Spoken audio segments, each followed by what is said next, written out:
Tinawag nila akong magnanakaw. Pinaratangan akong ahas na tumuklaw sa kamay na nagpakain sa akin.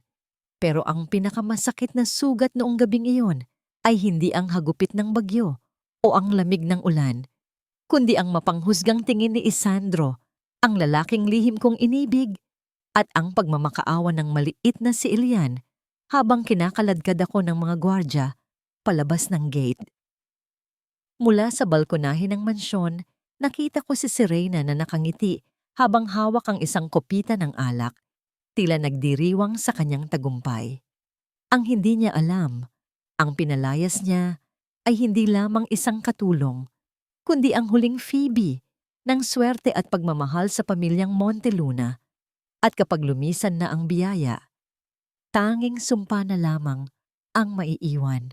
Tatkasum, huwag ka nang magkaila pa, Liraya. Kitang-kita sa mga larawang ito ang dumi ng iyong pagkatao. Ang kapal ng mukha mong akitin si Isandro habang nagpapanggap kang santa sa harap ng mga bata. Ang matinis na boses na yon ni Serena ay bumasag sa katahimikan ng malawak na sala ng Villasole. Para itong isang matalim na patalim na humiwa sa hangin, kasabay ng pagbagsak ng isang tumpok ng mga litrato sa makintab na sahig na marmol. Napatigil ako sa paghakbang. Sa aking mga kamay ay mahigpit kong hawak ang isang tray na may mainit na mangkok ng arroz caldo. Ang sabaw ay kulay ginto, puno ng luya at manok, na niluto ko ng mahigit 2 oras para lamang maibsan ang sakit ng tiyan ni Sir Isandro. Ang singaw nito ay mabango, punong-puno ng pag-aaruga at init ng tahanan, isang matinding kontradiksyon sa lamig na bumabalot ngayon sa buong kabahayan. Dahan-dahan kong inangat ang aking tingin kay Isandro. Nakaupo siya sa kanyang paboritong leather armchair. Ang mukha ay walang emosyon, ngunit ang kanyang mga mata ay singlamig ng yelo. Inaasahan kong ipagtatanggol niya ako. Inaasahan kong sasabihin niyang kilala niya ako. Na ako si Liraya na nagpupuyat kapag may lagnat ang kanyang mga anak. Na ako ang nag-aayos ng kanyang mga gusot na kurbata tuwing umaga. Ngunit hindi. Tumingin siya sa akin na parabang ako ay isang basahan na dumudumi sa kanyang mamahaling sahig.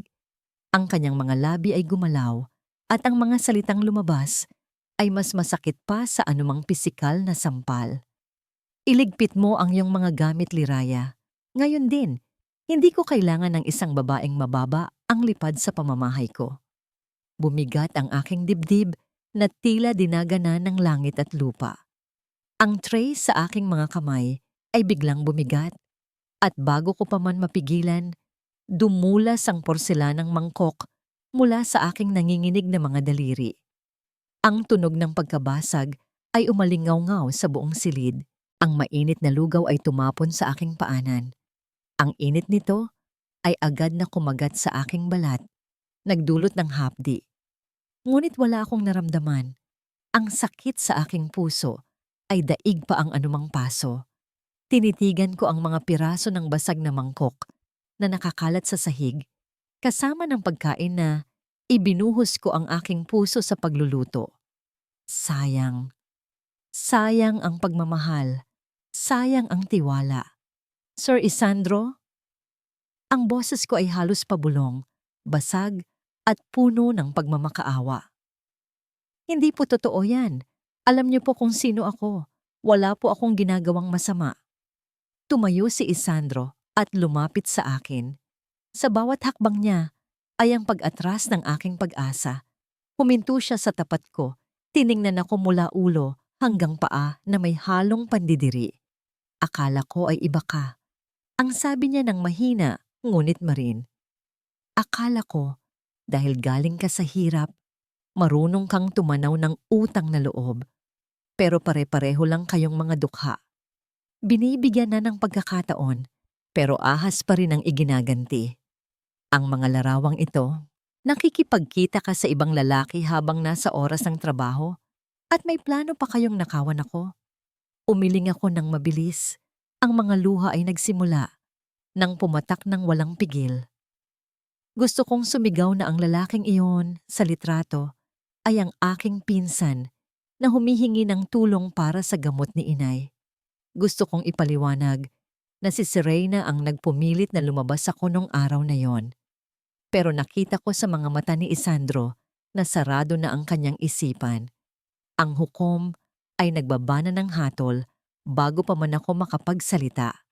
Sa gilid ng aking paningin, nakita ko si Serena. Lumapit siya kay Isandro at humawak sa braso nito. Kunwari ay inaalo ang galit ng nobyo. Pero nang magtama ang aming paningin, isang ngiti ang sumilay sa kanyang mapupulang labi. Isang ngiti ng demonyo. Lumapit siya sa akin. Kunwari ay tutulong sa pagpulot ng mga bubog. Pero ang kanyang bibig ay lumapit sa aking tainga. Ang kanyang bulong ay amoy mamahaling pabango, ngunit lasang lason. Sabi ko naman sa'yo di ba? Ang daga ay dapat sa lunggalang nakatira, hindi sa palasyo. Umalis ka na, habang may natitira pang dignidad sa katawan mo. Napalunok ako ng mapait na katotohanan. Dahan-dahan akong yumuko para pulutin ang isang piraso ng basag na mangkok. Ang talim nito ay humiwa sa aking daliri at ang dugo ay tumulo, humalo sa natapon na lugaw. Tinitigan ko ang dugo. Pula. Kasing pula ng dugo nila, pero sa paningin nila, ang dugo ko ay marumi. Tumayo ako ng tuwid. Pinunasan ko ang aking luha gamit ang likod ng aking palad. Kung palalayasin nila ako, aalis ako nang hindi lumuluhod. Hinarap ko si Isandro sa huling pagkakataon.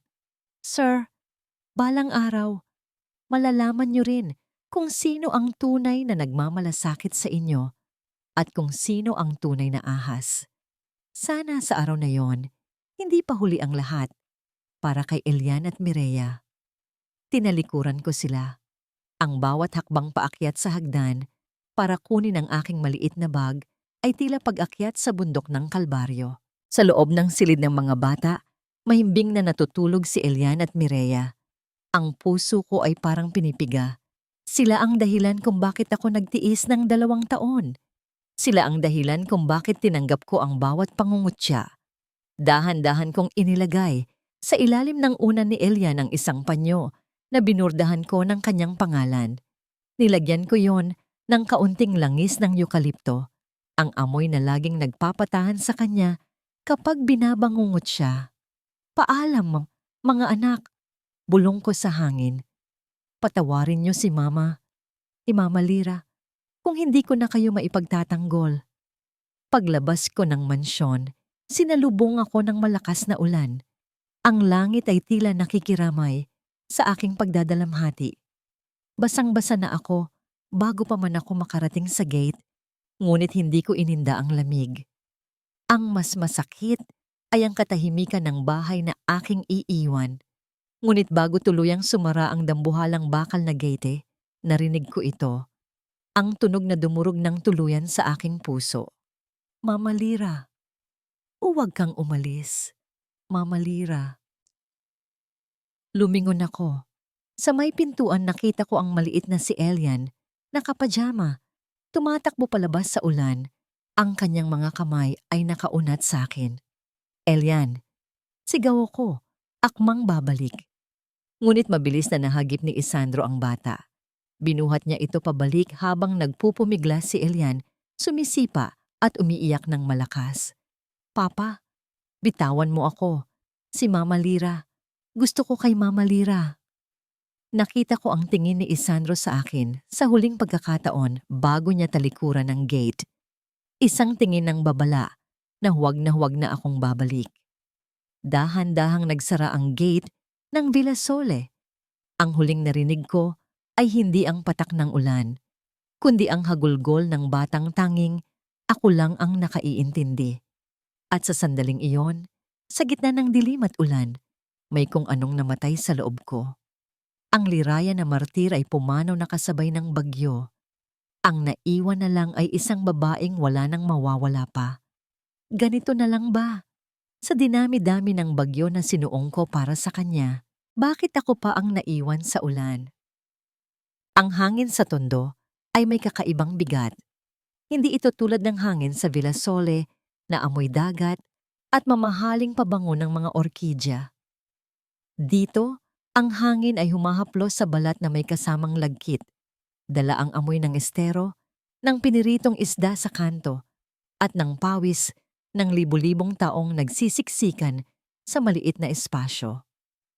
Bumaba ako ng jeep habang pasan ang aking kakarampot na gamit. Ang putik sa kalsada ay agad na kumapit sa aking sapatos, tila humihila sa akin pabalik sa realidad na pilit ko nang tinatakasan. Ito ang mundo ko. Ito ang mundong pilit ipinamukha sa akin ni Isandro at Serena kanina, na kahit anong linis ko, kahit anong sipag ko, ang putik ng tondo ay mananatili sa aking talampakan. Pagpasok ko sa makipot na eskinita, sinalubong ako ang ingay. Hindi ito ang magalang na katahimikan ng mansyon. Ito ay ingay ng buhay, mga nag-iinumang tambay, mga nanay na naglalaba sa labas ng bahay at mga batang naghahabulan kahit gabi na. Liraya, ikaw ba yan? Ang boses ni Tia Deli ay basag at matanda na, ngunit para itong musika sa aking pandinig. Nakatayo siya sa pintuan ng aming barong-barong, hawak ang isang lumang lampara. Nang makita niya ang aking luhaan na mukha at ang bitbit kong bag, hindi na siya nagtanong. Walang bakit o anong nangyari. Sa mundo namin, sanay na kami sa desisyon ng tadhana na bawin ang swerte ng walang pasabi. Niyakap ako ni Tia Deli. Ang kanyang katawan ay payat at amoy efficacent oil. Pero sa yakap na yon, naramdaman ko ang init na hindi kayang ibigay ng anumang heater o fireplace sa Villa Sole. Tahan na, anak. Bulong niya habang hinahagod ang basa kong buhok. Ang mahalaga ay nakauwi ka ng buhay. Ang mahalaga ay nandito ka. Habang nakaupo ako sa papag na kawayan, pinapanood ang anino ng lampara na sumasayaw sa dingding na gawa sa plywood at lumang tarpaulin.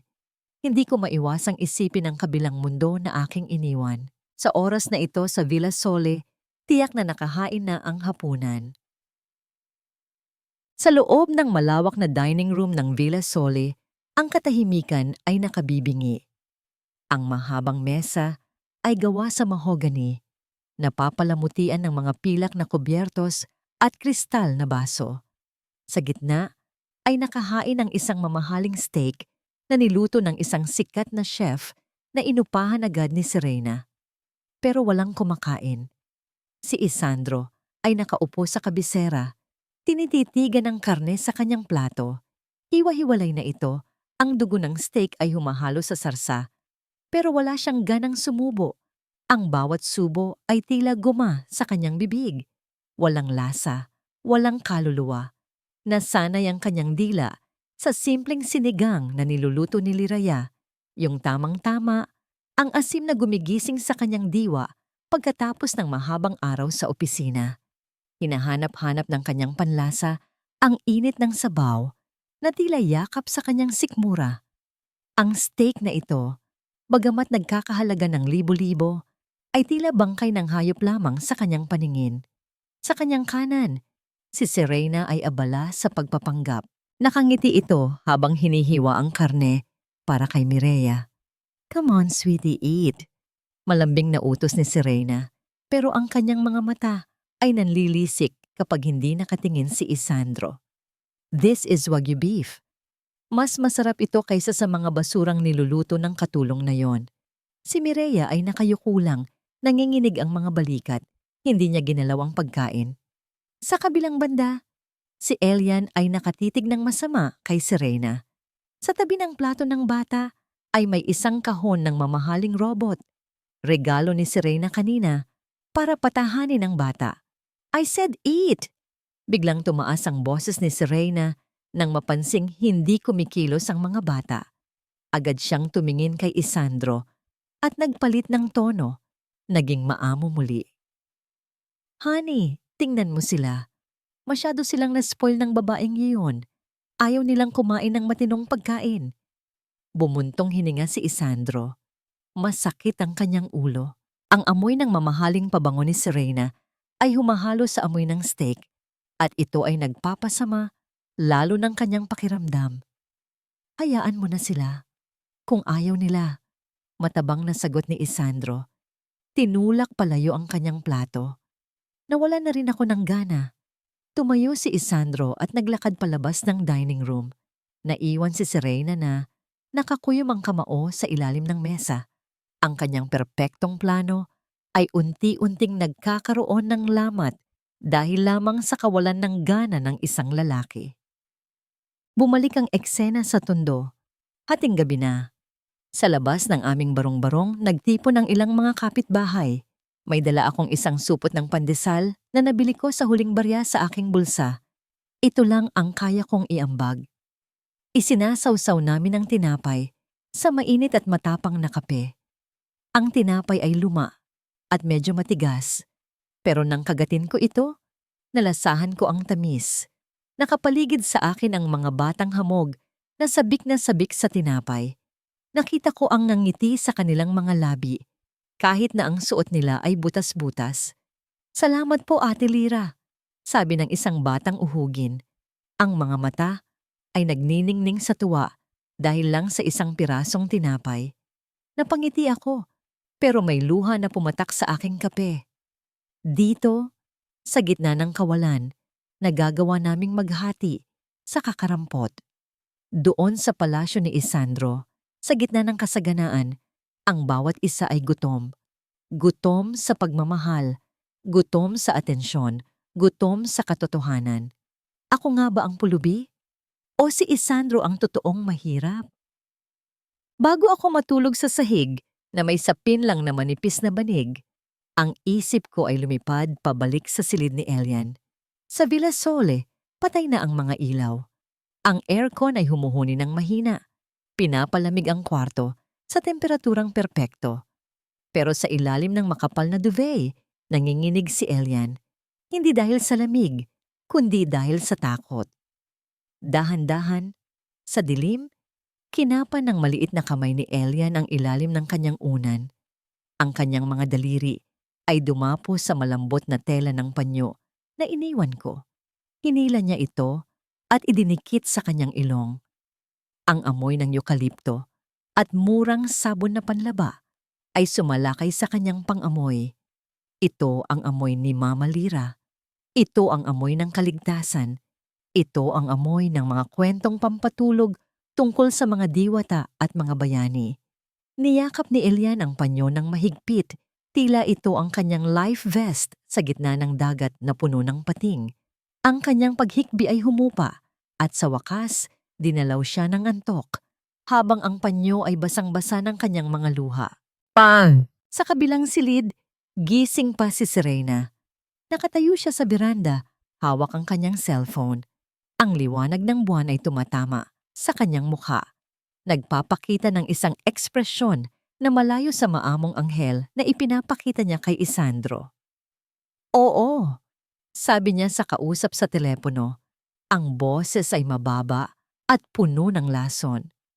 Nakaalis na siya, pero hindi ako sigurado kung babalik siya. Kilala ko ang mga katulad niya, matitigas ang ulo. Huminto siya sandali para sumipsip sa kanyang sigarilyo. Ang usok ay dahan-dahang lumalabas sa kanyang bibig. Gusto kong siguraduhin na wala siyang babalikan.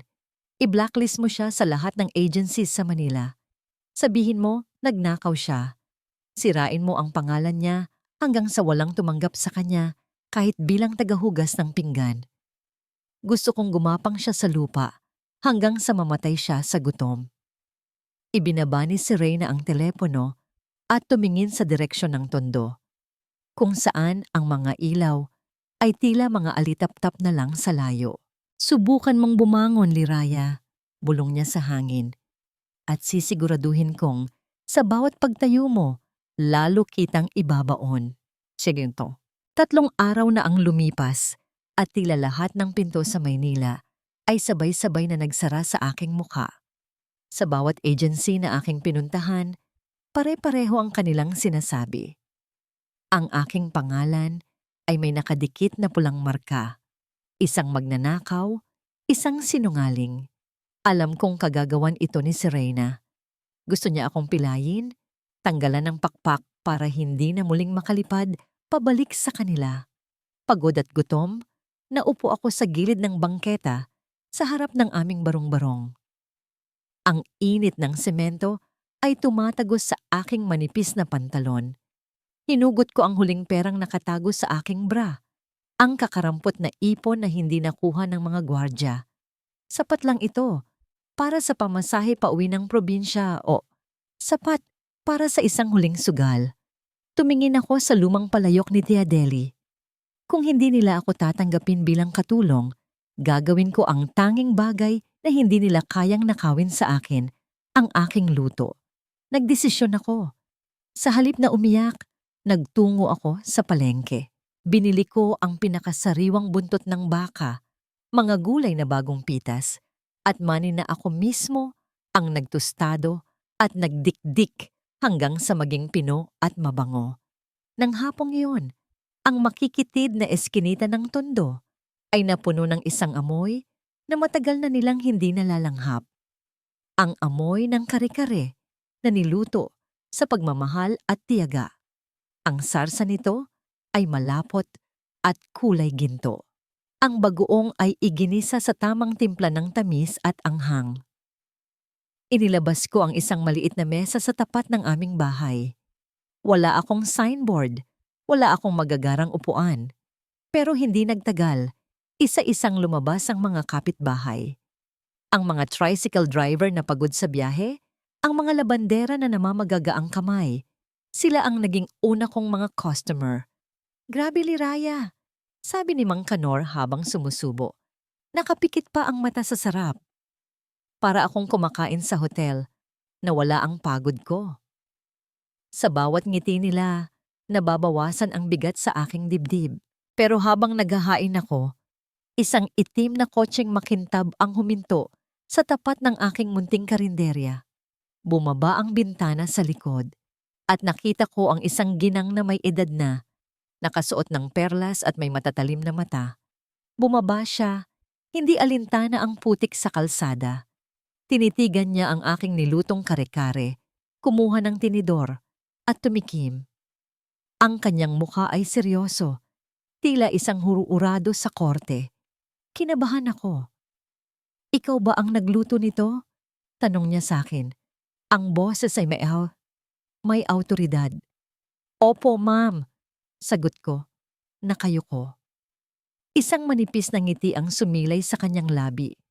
Lasang alaala, bulong niya sa sarili, bago nag-iwan ng isang calling card sa mesa at sumakay muli sa kanyang sasakyan. Doña Carmen ang nakalagay sa card. Hindi ko alam kung sino siya, pero ang tingin niya ay tila nagbukas ng isang bintana sa pader na itinayo ni Serena. Samantala, sa Villa Sol, ang hapunan ay muling naging isang dula-dulaan. I made this specially for you, honey. Malamig na sabi ni Serena habang inilalagay ang malaking mangkok ng kare-kare sa gitna ng mesa. Nagpaturo ako sa kaibigan kong chef. Alam kong paborito mo ito. Tiningnan ni Isandro ang pagkain. Mukha itong masarap. Ang kulay ay perpekto. Ang hiwa ng gulay ay pantay-pantay. Pero nang sumubo siya, hinanap ng kanyang dila ang pamilyar na lasa, yung toasted na lasa ng mani na matiyagang dinikdik ni Liraya, yung lambot ng karne na pinalambot sa mahinang apoy ng uling. Ang kare-kare na ito ay lasang komersyal, lasang instant mix, lasang pinaganda lang ng food coloring. Masarap ba? Tanong ni Serena naghihintay ng papuri. It's fine, matabang na sagot ni Isandro. Napansin niya ang kanyang mga anak. Si Ilian ay tinutusok-tusok lang ang pagkain. Si Mireya naman ay gutom na gutom kaya mabilis na sumubo. Wait! Biglang napatigil si Isandro. Ang kanyang tinidor ay nabitawan. Serena, anong ginamit mong pampalapot dito? Peanut butter, of course. Imported pa yan, galing States. Pagmamalaki ni Serena. Nanlaki ang mga mata ni Isandro. Sa isang iglap, ang dugo sa kanyang mukha ay nawala. Mireya, spit it out! Iluwa mo yan! Sigaw ni Isandro napatayo ng padabog kaya tumumba ang kanyang upuan. Nagulat si Serena. What? Why? Ang mahal niyan. Pero huli na ang lahat. Binitawan ni Mireya ang kanyang kutsara. Humawak siya sa kanyang leeg. Ang kanyang mukha ay biglang namula at nagsimulang tumubo ang mga pantal sa kanyang balat. Ang kanyang paghinga ay naging mabilis at maingay. Tila may sumasakal sa kanya. Daddy, can't breathe. Ang boses ng bata ay garalgal. Halos hindi na lumabas. Diyos ko, may allergy si Mireya sa mani. Sigaw ni Isandro habang mabilis na binuhat ang anak. Si Liraya. Si Liraya laging gumagamit ng toasted rice at cashew para sa kanya. Hindi mo ba alam yon? Ilang buwan ka nang nakatira dito? Natigilan si Serena. Ang kanyang mukha ay namutla. Hindi dahil sa pag-aalala sa bata, kundi dahil sa takot na mabuking ang kanyang kapabayaan. Hindi ko alam. Wala namang nagsabi sa akin. Dahil hindi ka nakikinig, dahil wala kang pakialam. Binuhat ni Isandro si Mireya palabas ng dining room, tumatakbo patungo sa sasakyan.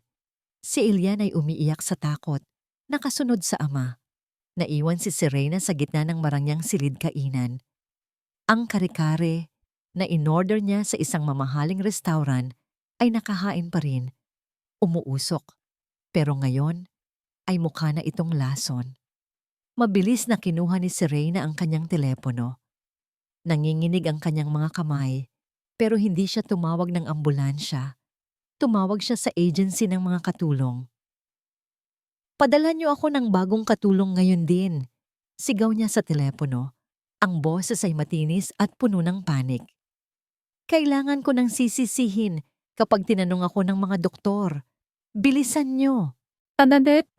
Sa emergency room ng ospital, ang amoy ng alkohol at gamot ay sumaksak sa ilong ni Isandro. Hawak niya ang maliit na kamay ni Mireya na ngayon ay nakakabit sa mga tubo at swero. Ang mukha ng kanyang anak ay maga pa rin, pero maayos na ang paghinga. Pumasok ang doktor, mukhang pagod at seryoso. Muntik na tayo doon, Mr. Monteluna, sabi ng doktor habang inaayos ang chart. Anaphylactic shock. Kung nahuli kayo ng 5 minuto, baka nawala na siya. Sino ba ang nagpakain sa kanya? Bilang magulang, dapat alam ninyo ang medical history ng anak ninyo. Yumuko si Isandro. Ang kahihiyan ay parang kumukulong tubig na ibinuhos sa kanya. Wala siyang masabi. Siya ang ama, pero naging abala siya sa negosyo at sa pakikipag-date kay Serena, kaya ipinaubaya niya ang lahat kay Liraya. Si Liraya, naalala niya bigla kung paano magluto si Liraya noon. Hiwalay ang sauce ni Mireya. Laging may nakadikit na note sa baunan. No peanuts for Mireya. Bakit? Bakit niya pinalayas ang tanging tao na tunay na nagpoprotekta sa kanyang mga anak? Sa labas ng kwarto, dumating si Serena. Umaarte na humihingal at umiiyak. Honey, how is she? Diyos ko, kasalanan ito ng bago nating maid. Inutusan ko siyang huwag lagyan ng money. Ang tanga-tanga niya. Tumingin si Isandro kay Serena. Sa unang pagkakataon, ang ganda ng babaeng ito ay tila nabahiran ng dumi. Nakita niya ang peking luha na hindi umabot sa mata. Wala tayong bagong maid, Serena. Malamig na sabi ni Isandro. Tayong dalawa lang ang nasa bahay. Napahinto si Serena sa pag-iyak. Ang katahimikan sa pagitan nila ay bumigat. Puno ng mga hindi kimkim na galit at unti-unting pagdududa. Sa malayo, sa isang masikip na eskinita sa tondo, hinihugas ni Liraya ang huling palayok. Bigla siyang nakaramdam ng kaba sa kanyang dibdib. Tila may kung anong koneksyon ang naputol. Tumingin siya sa buwan at nagdasal para sa kaligtasan ng mga batang hindi naman niya kadugo, ngunit laman ng kanyang puso. Hindi ko inakala na ang isang pirasong calling card ang magiging susi sa pagbubukas ng pintong matagal nang nakasarado sa akin. Nakatayo ako sa harap ng isang bakanting pwesto sa Quezon City kasama si Doña Carmen. Ang lugar ay luma at maalikabok. Ang mga bintana ay puno ng sapot, ngunit sa aking paningin, ito ay isang palasyo. Hindi ako nagbibigay ng limos, Liraya, mariing sabi ni Doña Carmen habang pinapasadahan ng tingin ang paligid. Ang kanyang tindig ay tila isang reyna na nag-iinspeksyon ng kanyang nasasakupan. Businessman ako. Namumuhunan ako sa mga bagay na may halaga. At ang luto mo, may kakaibang kapangyarihan. May lasa ng pag-uwi. Napahawak ako sa aking dibdib. Sa unang pagkakataon, matapos ang mahabang panahon, may naniwala sa akin hindi bilang isang katulong, kundi bilang isang taong may talento. Pero may kondisyon ako, dagdag niya, sabay harap sa akin. Huwag mong babaguhin ang lasa.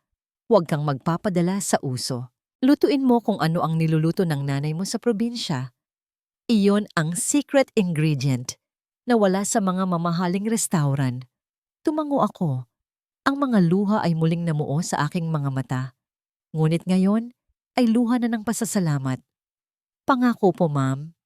Hinding-hindi ko po wawalain ang sarili ko. Lumipas ang mga linggo na parang hangin. Ang Lira's Kitchen ay isinilang hindi mula sa ginto at pilak, kundi mula sa pawis at pangarap. Ako mismo ang namili ng mga mesa na gawa sa matibay na narra. Ako mismo ang nagtahi ng mga kurtina na may burdang bulaklak ng sampagita. Ang bawat sulok ng restaurant ay sumisigaw ng init at pagtanggap. Nang dumating ang araw ng pagbubukas, hindi ko inaasahan ang dagsa ng tao. Ang amoy ng aking adobo sa gata at kare-kare ay tila batubalani na humahatak sa mga taong uhaw sa lutong bahay. Ang mga food blogger na inimbitahan ni Doña Carmen ay hindi magkamayaw sa pagkuha ng litrato. Sa gitna ng kaguluhan, tumakas ako sandali papunta sa restroom. Tumingin ako sa salamin. Wala na ang uniforme ng katulong. Suot ko ang isang simpleng puting bestida na binili ko sa sarili kong kita. Ang tela ay malambot sa balat at ang aking buhok ay nakaayos ng maaliwalas. Hinaplos ko ang aking pisngi. Liraya, bulong ko sa aking refleksyon. Hindi ka na pulubi. Hindi ka na magnanakaw. Ikaw na si Chef Lira. Ngumiti ako. Isang ngiti na abot hanggang mata. Isang ngiti na matagal nang ninakaw ni Serena at Isandro. Sa loob ng malamig at modernong opisina ng Monteluna Group, ang hangin ay tila yelo. Nakaupo si Isandro sa harap ng kanyang computer, hawak ang isang sandwich na halos hindi nabawasan. Ang kanyang mukha ay payat at may itim na bilog sa ilalim ng kanyang mga mata. Mula nang umalis si Liraya, ang katahimikan sa bahay ay naging nakabibingi at ang ingay naman ni Serena ay naging nakaririndi. Nag-scroll siya sa social media para magpalipas ng oras nang biglang tumigil ang kanyang daliri. Isang video ang nag-autoplay. Sa thumbnail, may isang babaeng nakatawa habang naghahalo ng malaking kawa ng pagkain. Ang caption ay nagsasabing, "The newest comfort food queen of Manila." Pinindot ni Isandro ang play. Ang boses ng babae ay malambing at pamilyar. Ang bawat luto ko po ay may kwento, sabi ni Liraya sa video interview. Ang kanyang mga mata ay nagniningning. May mga pagkain na nagpapaalala sa atin ng sakit, pero may mga pagkain din na nagpapagaling. Ang gusto ko po, kapag kumain kayo dito, maramdaman ninyong may nagmamahal sa inyo. Natigilan si Isandro. Ang sandwich sa kanyang kamay ay tuluyang nahulog sa mesa. Si Liraya ba talaga ito? Ang babaeng pinalayas niya sa gitna ng ulan? Ang babaeng tinawag niyang walang utang na loob? Sa video, mukha itong malaya. Mukha itong masaya. Ang liwanag sa mukha nito ay isang bagay na hindi niya nakita nung nasa Villa Soli pa ito. Dahil siguro siya mismo ang pumuksa sa liwanag na yon. Biglang bumukas ang pinto ng opisina. Pumasok si Serena. Suot ang isang mamahaling designer dress, pero ang mukha niya ay gusot sa inis. "Nakita mo na ba?" Bulyaw ni Serena, sabay hagis ng kanyang iPad sa sofa. Ang kapal ng mukha ng babaeng yan. Ginagamit niya ang publisidad para siraan tayo. Tiyak na galing sa ninakaw niya sa atin ang puhunan niya. Tiningnan ni Isandro si Serena. Pagkatapos ay tumingin siya muli sa video ni Liraya. Ang contrast ay napakalinaw. Si Liraya, simple pero nagniningning. Si Serena, puno ng alahas pero puno rin ng apdo. Wala siyang ninakaw, Serena. Mahinang sabi ni Isandro. Ang boses ay puno ng pagdududa sa sarili. Wala tayong napatunayan. So kinakampihan mo na siya ngayon? Sigaw ni Serena. Ang kanyang mga ugat sa leeg ay lumalabas. Matapos ng ginawa niya kay Mireya, hindi sumagot si Isandro. Pinatay niya ang screen, pero ang imahe ng nangiti ni Liraya ay nakatatak na sa kanyang isipan. At kasabay noon, isang mapait na tanong ang sumagi sa kanyang isip. Kung masama talaga siyang tao, bakit mukha siyang anghel na nakawala sa impyerno? Habang abala ang mga matatanda sa kanilang mga drama, may isang maliit na anino ang tumatakbo sa mga kalsada ng Maynila. Si Elian. Suot pa ang kanyang uniforme sa eskwelahan. Tumakas siya habang abala ang mga guro sa pagpila ng mga estudyante. Ang kanyang maliit na puso ay tumitibok ng mabilis, parang tambol sa kanyang dibdib. Hawak niya ang isang piraso ng papel kung saan niya kinopya ang address na nakita niya sa iPad ng kanyang ama kanina. Takot na takot siya. Ang mga sasakyan ay parang mga halimaw na dumadaan. Ang ingay ng syudad ay nakalilito. Ilang beses siyang muntik madapa. Ilang beses siyang gustong umiyak at tumawag ng pulis. Pero mas matimbang ang kagustuhan niyang makita ang kaisa-isang tao na nagpaparamdam sa kanya na ligtas siya. Pagkatapos ng mahabang paglalakad at pagtatanong sa mga estranghero, nakarating siya sa tapat ng isang establishmento na may mainit na ilaw at maraming bulaklak sa labas. Lira's Kitchen. Huminto si Elian. Ang kanyang mga tuhod ay nanginginig sa pagod. Dahan-dahan siyang lumapit sa malaking salaming bintana. Sa loob, nakita niya ito. Nakita niya si Mama Lira. Abala ito sa pagsiserve ng pagkain sa isang pamilya. Nakita ni Elian kung paano haplusin ni Liraya ang ulo ng isang batang kumakain doon. Ang ngiting iyon, ang haplos na yon, dati ay sa kanya lang yon. Isang matinding pangungulila ang bumalot kay Elian. Dahan-dahan niyang inangat ang kanyang marungis na kamay at idinikit ito sa salamin. Tila gusto niyang hawakan si Liraya sa kabila ng harang. Sa loob, tila naramdaman ni Liraya ang bigat ng tingin. Unti-unti siyang lumingon sa bintana. Ang kanilang mga mata ay nagtagpo. Ang plato na hawak ni Liraya ay muntik ng mahulog. Ang nangiti sa kanyang labi ay napalitan ng gulat at takot. Sa labas, sa gitna ng abalang kalsada, nakatayo ang heredero ng mga Monteluna, marungis, pawisan, at umiiyak. Mama Lira. Ang bibig ni Elian ay gumalaw, kahit walang boses na marinig sa kabila ng salamin. Ngunit bago pa man makagalaw si Liraya, narinig ni Elian ang sirena ng pulis sa di kalayuan. At naalala niya ang banta ni Serena.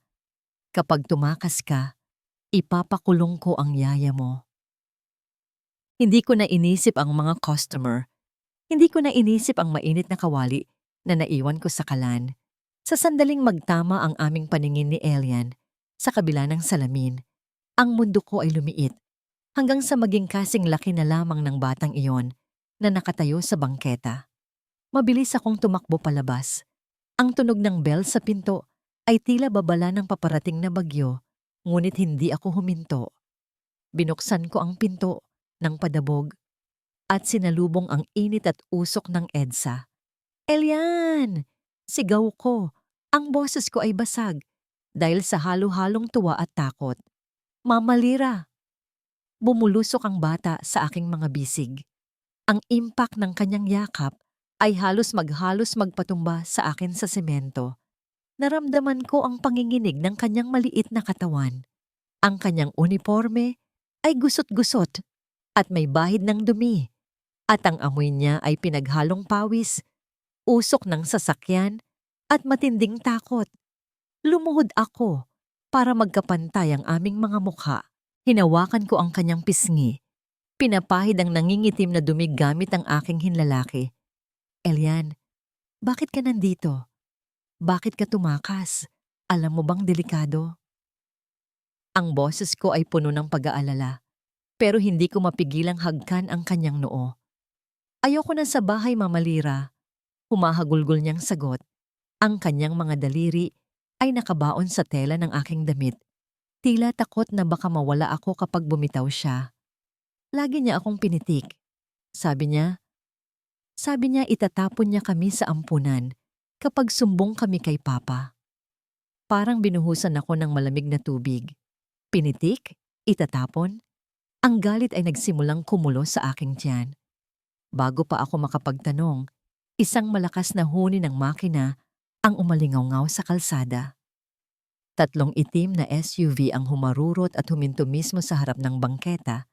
Halos masagasaan ang mga paso ng halaman sa labas ng aking restaurant. Bumukas ang pinto ng unang sasakyan at lumabas si Isandro. Ang kanyang mukha ay kasing dilim ng langit bago bumagyo. Bitawan mo ang anak ko! Ang sigaw ni Isandro ay nagpatigil sa lahat ng tao sa paligid. Mabilis siyang lumapit.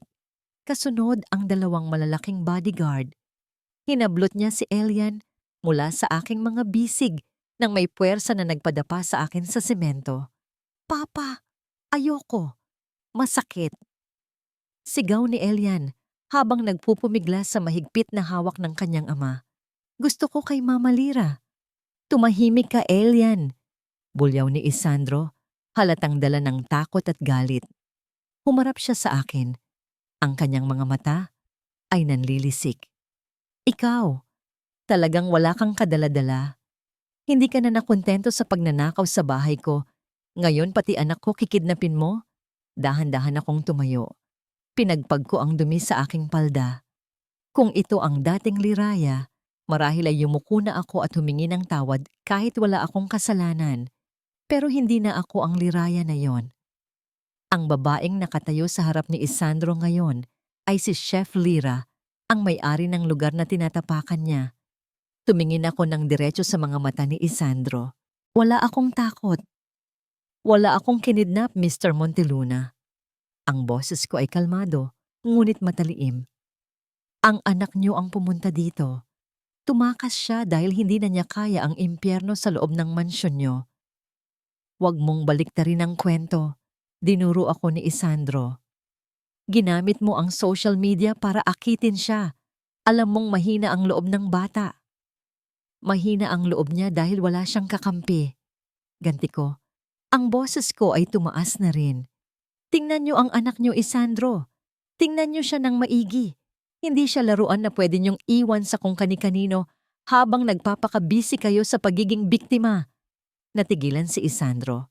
Sa unang pagkakataon, may sumagot sa kanya ng ganito. Napatingin siya kay Elian na ngayon ay nakakubli sa likod ko. Oo, nakawala ang bata sa hawak ng ama at tumakbo muli sa likod ko para magtago. Doon ko napasin. Habang nakakapit si Elian sa aking bewang, umangat ang manggas ng kanyang polo. Sa maputing balat ng kanyang braso may isang pasa. Hindi ito ordinaryong pasa. Ito ay hugis bilog at sa gitna ay may marka ng bato ng singsing. Isang malaking singsing. Alam ko kung kaninong singsing iyon. Hinawakan ko ang braso ni Elian at iniharap kay Isandro. Ito ba ang pag-aalaga na ipinagmamalaki niyo? Ang mga pasa na gawa ng brilyante ng fiancé niyo? Nanlaki ang mga mata ni Isandro. Tinitigan niya ang pasa. Ang hugis nito ay pamilyar. Masyadong pamilyar. Ito ang hugis ng engagement ring na ibinigay niya kay Serena. Bago pa makapagsalita si Isandro, isa pang sasakyan ang dumating. Ito ay sasakyan ng pulis. Bumaba si Serena mula sa passenger seat ng police car. Umaarte siyang umiiyak. Tumatakbo palapit kay Isandro. Oh my God! Honey, nakuha mo na ba si Elian? Sigaw ni Serena, sabay turo sa akin. Hulihin niyo ang babaeng yan, kidnapper siya. Nakita ko sa CCTV ng school, Siya ang nag-utos sa bata na tumakas. Lumapit ang mga pulis sa akin. Dala ang posas. Sandali! Sigaw ni Elian. Sinungaling ka. Ikaw ang nananakit sa akin.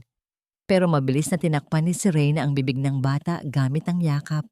Kunwari ay inaalo ito. Pero nakita ko ang diin ng kanyang mga daliri sa balikat ni Elian. Shh, baby. Alam kong na-brainwash ka niya. Don't worry, mommy is here. Tumingin ako kay Isandro.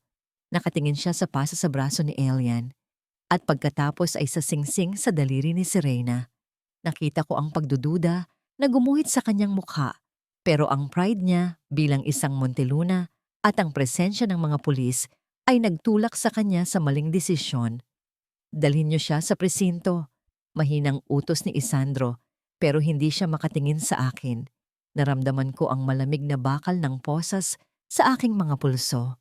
Humarap ako kay Elian na ngayon ay nagwawala na sa bisig ni Serena. Elian, sabi ko ng malakas, kahit hinihila na ako ng mga pulis. Tandaan mo ang sinabi ko, maging matapang ka, babalik si Mama. Mama Lira, pangako, babalik ako. Habang isinasakay ako sa likod ng police mobile, nakita ko si Doña Carmen na kakarating lang. Ang kanyang mukha ay hindi takot, kundi puno ng determinasyon. Kinuha niya ang kanyang telepono at may tinawagan. Ang huling nakita ko ay ang mukha ni Isandro.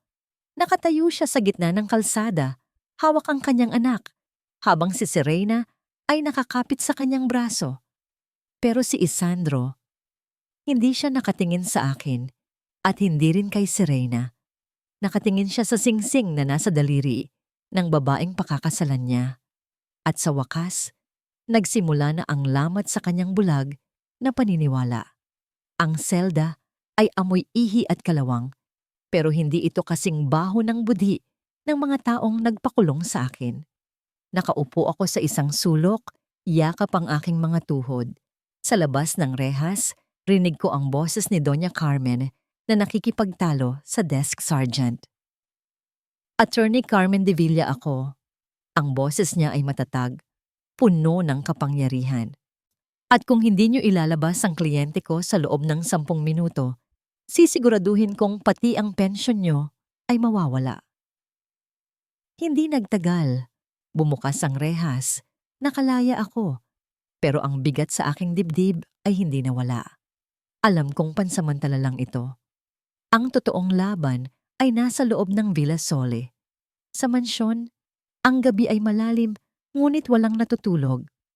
Nakaupo si Isandro sa kanyang study room. Sa harap niya ay isang baso ng whiskey na hindi niya iniinom. Ang kanyang isipan ay binabagabag ng imahe ng pasa sa braso ni Elian. Kinuha niya ang kanyang cellphone at tiningnan ang litrato ni Serena na kuha noong engagement party nila. Zinomin niya ang larawan sa singsing, isang malaking diamante na may matalim na kanto. Kinuha niya ang singsing na nasa ibabaw ng mesa. Hinubad ito ni Serena kanina bago maligo. Nagrereklamo na masikip daw. Idinikit ni Isandro ang singsing sa ibabaw ng kanyang sariling braso at diniinan ito ng bahagya. Pag-angat niya, ang markang naiwan sa kanyang balat ay eksaktong kapareho ng hugis ng pasa ni Elian. Napapikit si Isandro. Ang kanyang hinala ay nagiging isang nakakasulasok na katotohanan. Posible kaya? Posible kayang ang babaeng mahal ko ay sinasaktan ng mga anak ko? Tumayo siya at naglakad palabas ng kwarto. Dumaan siya sa kwarto ng mga bata. Nakaawang ng bahagya ang pinto. Sa loob, narinig niya ang boses ni Mireya. Umiiyak ito ng mahina. Kuya, natatakot ako. Baka ikulong ako ni Tita Serena sa cabinet ulit. Huwag kang maingay. Bulong ni Elian. Ang boses ay nanginginig din. Sabi niya papatayin niya si Mama Lira kapag nagsalita tayo. Ang dugo ni Isandro ay tila naging yelo. Nanigas siya sa kinatatayuan. Cabinet? Papatayin? Bumalik siya sa pasilyo. Ang kanyang mga kamay ay nanginginig sa galit na ngayon lang niya naramdaman. galit sa sarili. Siya ang nagpapasok sa demonyo sa loob ng kanyang tahanan. Pumunta siya sa kwarto kung saan natutulog si Serena. Mahimbing ang tulog nito, ang mukha ay tila anghel. Pero ngayon, nakikita na ni Isandro ang maskara. Lumabas si Isandro ng bahay at nagpunta sa security room. Pinaalis niya ang gwardyang naka-duty. "Sir?" tanong ng gwardya. "Umalis ka. Ako ang magbabantay ngayong gabi." Utos niya. Pagkaalis ng gwardya, binuksan ni Isandro ang isang drawer na matagal na niyang hindi ginagalaw. Sa loob nito ay may isang set ng mga maliliit na kamera, mga spy camera na ginamit niya noon sa kumpanya para hulihin ang isang tiwaling empleyado. Kinuha niya ang mga ito. Ang kanyang mga mata ay puno ng determinasyon at sakit. "Kung tama ang hinala ko, si Reyna," bulong niya sa dilim, "ako mismo ang maghahatid sa iyo sa impyerno." Bumalik siya sa loob ng bahay. Habang tulog ang lahat, habang tahimik ang paligid, isa-isang ikinabit ni Isandro ang mga kamera. Sa loob ng lampshade sa sala, sa likod ng teddy bear sa kwarto ng mga bata, sa itaas ng cabinet sa kusina, at ang pinakaimportante, sa loob ng smoke detector sa kwarto nila ni Serena. Nang matapos siya, umupo siya sa sahig ng pasilyo. Tumingin siya sa kisame at sa unang pagkakataon, matapos ang maraming taon, kinausap niya ang kanyang namayapang asawa. "Mahal, patawarin mo ako. Naging bulag ako, pero itatama ko ito. Kahit anong mangyari, itatama ko ito." Sa labas, nagsimulang pumatak ang ulan. Tila nagbabadya ng isang malaking bagyo na paparating sa loob ng Villa Sole. Isang tahimik na kwarto sa hotel ang naging aking kuta. Dito, malayo sa Villa Sole, nakaupo si Isandro sa harap ng 3 monitor. Ang liwanag mula sa mga screen ang tanging tumatanglaw sa kanyang mukha na puno ng pagod at kaba. Hawak niya ang isang baso ng tubig, pero nanginginig ang tubig sa loob nito kasabay ng panginginig ng kanyang mga kamay. Nagpaalam siya kaninang umaga kay Serena na mayroong emergency meeting sa Cebu. Hinalikan pa siya nito sa pisngi. Isang halik na dati ay nagpapakilig sa kanya, pero kanina ay nagdulot ng kilabot sa kanyang kalamnan. "Ingat ka, honey," ang malambing na sabi ni Serena habang inaayos ang kwelyo ng kanyang polo. "Ako na ang bahala sa mga bata." Ngayon, nakatitig si Isandro sa screen isa kung saan nakikita ang sala ng kanyang bahay. Pagkasara ng pinto, matapos umalis ang sasakyan ni Isandro, nakita niya ang transformasyon. Si Serena, na kanina lang ay nakangiti at maamo, ay biglang bumagsak sa sofa. Hinubad niya ang kanyang sapatos at inihagis ito kung saan-saan. Ang kanyang muka ay nawalan ng ngiti at napalitan ng isang ekspresyon ng matinding pagkayamot. "Yayagi up," sigaw ni Serena. Walang sumagot. Naalala ni Isandro na pinaalis na nga pala nila si Liraya at ang mga kasunod na katulong ay nagsialisan din dahil sa ugali ni Serena. "Buwisit," bulong ni Serena, na dinig sa sensitibong mikropono ng kamera. "Kailangan ko pa talagang mag-babysitter sa mga pesteng batang to." Tumayo si Serena at naglakad patungo sa kwarto ng mga bata. Inilipat ni Isandro ang kanyang tingin sa screen 2. Nakita niya si Elian at Mireya na naglalaro ng tahimik sa isang sulok. Nang bumukas ang pinto at pumasok si Serena, parehong napaatras ang mga bata. Ang takot sa kanilang mga mata ay parang punyal na sumaksak sa puso ni Isandro. "Bakit hindi ko ito nakita noon? Bakit naging bulag ako?" "Anong ginagawa niyo?" tanong ni Serena. Ang boses ay matalim. "Bakit ang kalat?" Nag Naglalaro lang po kami," sagot ni Elian na nanginginig ang boses. Lumapit si Serena at sinipa ang tore ng Lego na ginawa ng mga bata. Nagkalat ang mga piyesa sa sahig. "Sinabi ng ayoko ng makalat," sigaw niya. "Dahil dyan, wala kayong dinner. Uminom na lang kayo ng vitamin nyo para makatulog kayo agad. Ayoko nang maingay habang kausap ko ang mga kaibigan ko." Kumuha si Serena ng isang bote mula sa kanyang bulsa. Hindi ito ang pambatang bitamina na binibili ni Isandro. Isa itong maliit na bote na walang label. Pinilit niyang painumin si Mireya. Umiiyak ang bata. Nagpupumiglas. Isinisiksik ang bibig. Ayoko po, mapait. Iyak ni Mireya. Inumin mo sabi. Hinawakan ni Serena ang panga ng bata ng mahigpit. Sobrang higpit na namuti ang mga buko ng kanyang daliri at pinuwersang ibinuhos ang likido sa lalamunan nito. Napahawak si Isandro sa kanyang sariling leeg, tila siya ang sinasakal. Gusto niyang sumigaw, gusto niyang basagin ang screen, gusto niyang lumipad pa uwi at patayin ang babaeng ito. Pero kailangan niya ng ebidensya, kailangan niyang tapusin ang panonood. Matapos painumin ang mga bata, lumabas si Serena at nilakang pinto mula sa labas. Iniwan niya ang mga bata sa dilim. Bumalik si Serena sa sala at kinuha ang kanyang telepono. In-on niya ang speakerphone habang nagsasalin ng alak. Hello, babe? Bati ng isang boses lalaki sa kabilang linya. Nanigas si Isandro. Hindi pamilyar ang boses. Nakaalis na ang matanda. Tumawa si Serena, isang tawang puno ng pangungutya. Nasa Cebu daw, ang tanga talaga. Paniwalang paniwala siya na mahal ko siya at ang mga anak niyang iyakin. Kailan ba natin makukuha ang pera? Tanong ng lalaki. Malapit na. Napapirma ko na siya sa insurance policy last week. Konting aksidente na lang o kaya naman stress. Sa dami ng problema niya ngayon sa kumpanya at sa bahay, baka atakihin na yan sa puso ng kusa. Kapag nangyari yon, sa akin na ang Villa Sole. At pwede na nating itapon ang mga bata sa ampunan. Ang bawat salita ay parang asido na tumutunaw sa pagkatao ni Isandro. Ang insurance policy. Naalala niya iyon. Si Serena ang nag-asikaso, sabi niya ay para sa future security ng mga bata.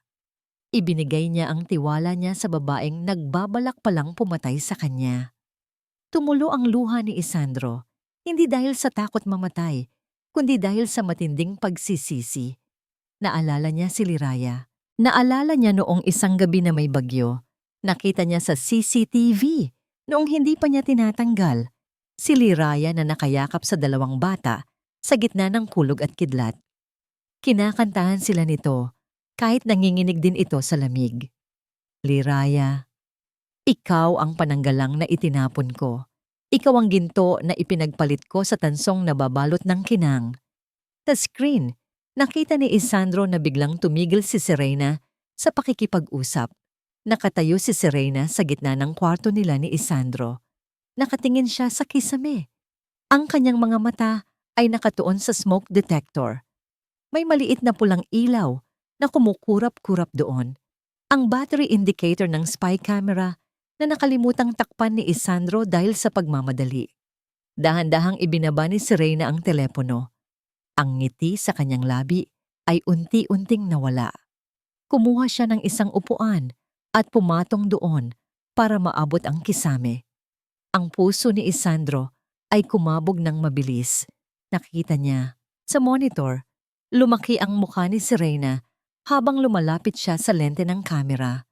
Kitang-kita ni Isandro ang bawat pores ng kanyang balat, ang paggalaw ng kanyang itim na pupil. Si Reyna tinitigan ng kamera ng diretso. Tila nakatingin siya mismo sa mga mata ni Isandro sa loob ng hotel room. At pagkatapos, ngumiti siya. Hindi ito ang nangiti ng isang natatakot mahuli. Ito ang nangiti ng isang predator na nalaman kung nasaan ang kanyang biktima. Hi honey! Bulong ni Serena sa kamera. Ang boses ay parang kaluskos ng ahas. Nanonood ka ba? Good. Dahil magsisimula pa lang ang palabas. Biglang nagdilim ang screen tatlo. Hinugot ni Serena ang kamera. Napatayo si Isandro, tumumba ang kanyang upuan. Ang tanging naririnig sa hotel room ay ang mabigat niyang paghinga at ang realization na ang kanyang mga anak ay nakakulong sa bahay. Kasama ang isang halimaw na alam nang wala na siyang itinatago. Kailangan niyang umuwi. Ngayon na. Ang langit sa ibabaw ng Villa Sole ay nagngangalit. Ang kidlat ay gumuguhit sa dilim na tila mga ugat ng galit, sinusundan ng dagundong ng kulog na yumanig sa pundasyon ng malaking bahay. Ngunit sa loob, mas matindi ang bagyong dala ng isang babaeng nawala na sa katinuan. Mabilis ang kilos ni Serena. Ang kanyang mamahaling maleta ay nakabukas sa gitna ng sala at sa pilitan niyang isinisiksik doon ang lahat ng alahas, cash, at mga bonds na nakuha niya mula sa vault ni Isandro. Ang kanyang mga kamay ay nanginginig, hindi sa takot, kundi sa adrenaline ng isang kriminal na nagmamadali. "Bilisan niyo!" Sigaw niya sa mga bata. Hila-hila niya si Elian at Mireya pababa ng hagdan. Ang mga bata ay nakapajama pa. Ang kanilang mga mata ay pupungas-pungas at puno ng hilo dahil sa gamot na ipinainom sa kanila. Si Mireya ay halos madapa sa bawat hakbang. Ang kanyang maliit na manika ay nakaladkad sa sahig. "Tita Serena, saan po tayo pupunta?" Tanong ni Elian pilit na lumalaban sa antok. "Gusto ko nang matulog." "Matutulog ka sa sasakyan. Tumahimik ka kung ayaw mong iwanan kita dito." Bulyaw ni Serena. Alam niya na ang mga batang ito ang kanyang insurance. Habang hawak niya ang mga tagapagmana ng Monteluna, hindi siya gagalawin ni Isandro. Hindi siya makukulong. Sa highway, ang sasakyan ni Isandro ay humahawi sa ulan na parang isang punyal. Ang kanyang paa ay nakadiin sa silinyador. Ang speedometer ay umaabot na sa delikadong bilis. Ang tubig ay tumatalsik sa magkabilang gilid ng kalsada habang nilulusong niya ang baha. Ang kanyang puso ay tumitibok ng mas mabilis kaysa sa makina ng sasakyan. Ang imahe ng ngiti ni Serena sa kamera ay paulit-ulit na naglalaro sa kanyang isipan, kasabay ng bawat patak ng ulan sa windshield. "Diyos ko, huwag mong hayaang may mangyari sa kanila," bulong ni Isandro. Ang kanyang mga daliri ay mahigpit na nakakapit sa manibela hanggang sa mamuti ang mga ito. "Kunin mo na lahat sa akin, huwag lang ang mga anak ko." Kinuha niya ang kanyang telepono at sinubukang tawagan ang lokal na pulisya, ngunit ang signal ay nawawala dahil sa bagyo. Siya na lang ang makapagliligtas sa kanila. Sa Lira's kitchen, habang nagliligpit ng mga plato, biglang nabitawan ni Liraya ang isang baso. Ang tunog ng pagkabasag ay hindi malakas, pero ang epekto nito sa kanya ay parang isang pagsabog. Napahawak siya sa kanyang dibdib. Isang matinding kaba, isang kutob, ang bumalot sa kanya. Nanlamig ang kanyang mga kamay at paa, at bigla niyang narinig sa kanyang isipan ang yak ni Mireya. Hindi ito imahinasyon lang. Ito ang lukso ng dugo ng isang ina. Kahit hindi sa kanya nanggaling ang bata. Alam niya. Alam niyang nasa panganib sila. "Liraya, anong nangyari?" Tanong ni Doña Carmen na nooy umiinom ng tsa sa isang sulok. Humarap si Liraya sa matanda. Ang kanyang muka ay maputla, ngunit ang kanyang mga mata ay puno ng apoy. "Kailangan ko pong pumunta sa Villa Sole," sabi ni Liraya, mabilis na tinatanggal ang kanyang apron. "Ngayon na po. Parang awa niyo na. Ipahiram niyo sa akin ang driver niyo." Nakita ni Doña Carmen ang kaseryosohan sa mukha ni Liraya. Hindi na siya nagtanong. Tumayo siya at kinuha ang susi ng kanyang SUV. "Hindi kita ipapahiram," sabi ni Doña Carmen. "Sasamahan kita at tatawag ako ng puwersa." Nakarating si Isandro sa gate ng Villa Sole. Nakabukas ito. Ang sasakyan ni Serena ay nakaparada sa driveway. Ang makina ay umaandar na. Ang trunk ay nakabukas. Hindi na ipinarada ni Isandro ng maayos ang kanyang sasakyan. Iniwan niya ito sa gitna ng daan at tumakbo papasok sa ulan. "Serena!" Sigaw niya. Ang boses ay sumasabay sa dagundong ng kulog. Sa loob ng bahay narinig ni Serena ang sigaw. Alam niyang nandyan na siya. Huli na para tumakas gamit ang kotse. Hinablot ni Serena ang isang kutsilyo na pambalat ng prutas mula sa mesa sa sala. Hinila niya si Mireya at itinutok ang patalim sa leeg ng bata. Si Elian ay nakayakap sa binti ng kapatid niya, umiiyak. Bumukas ang pinto at pumasok si Isandro, basang-basa. Ang mukha ay puno ng takot at galit. "Bitawan mo sila!" Sigaw ni Isandro, akmang susugod. "Huwag kang lalapit!" Tili ni Serena. Ang kanyang buhok ay magulo. Ang maskara ay kumalat na sa kanyang pisngi. Mukha siyang baliw. Idiniin niya ang patalim sa balat ni Mireya. "Lalapit ka at pagsisisihan mo habang buhay." Natigilan si Isandro. Itinaas niya ang kanyang mga kamay bilang pagsuko. "Okay? Okay? Serena, pag-usapan natin to. Anong gusto mo? Pera? Ibibigay ko sa'yo lahat. Hayaan mo lang ang mga bata." "Pera?" Tumawa si Serena ng hysterikal. "Huli na para sa pera, Isandro. Alam kong nakita mo. Alam kong papakulong mo ako. Kaya kung babagsak ako, isasama ko ang mga pinakamamahal mong kayamanan." Ang sitwasyon ay nasa bingit ng kamatayan. Ang bawat kidlat na tumatama sa labas ay nagbibigay liwanag sa talim ng kutsilyo. Sa likod ni Isandro, sa bukas na pinto, may isang anino na pumasok ng tahimik. Si Liraya. Basang-basa rin siya at nakita niya ang sitwasyon. Kung magpapanik siya, lalong magwawala si Serena. Kung aatakihin niya, baka masugatan si Mireya. Kaya ginawa ni Liraya ang bagay na tanging isang ina lang ang makakaisip.